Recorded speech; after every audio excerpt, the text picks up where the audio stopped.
welcome back. We have another great feature we've added to Sabre ETO.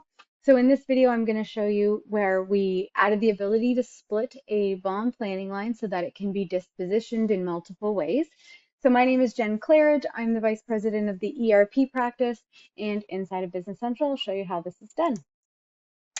So here I am inside of a project card. I'm going to go ahead and open up my BOM planning lines.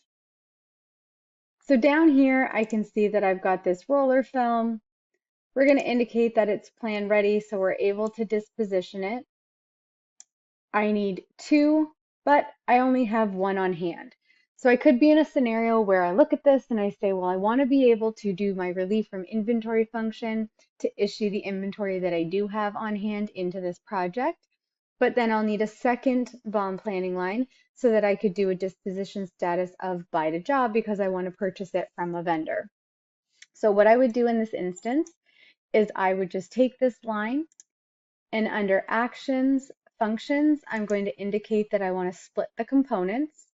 My new quantity will be 1. And what this is going to do when I say OK is it's now added a second line for me.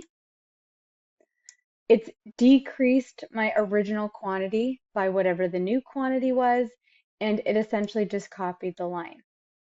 If I wanted to, I would be able to see things like the original planning line, but for now, I'm just going to go ahead and I'm going to take my first line and I'll do my relief from inventory function. So now that's taken from stock. And on the second line, I can go ahead and indicate that I want to create a purchase order. So I'm going to go ahead and disposition that a different way. So that's created my purchase order 106020. And so I can see that one line I intend to satisfy through inventory I already have. And on the second line, I've created a purchase order, which is referenced on the line.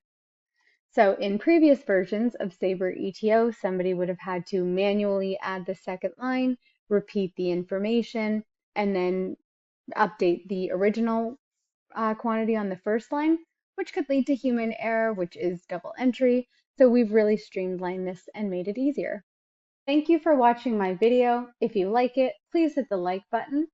Click here to follow our channel and click here for more great videos.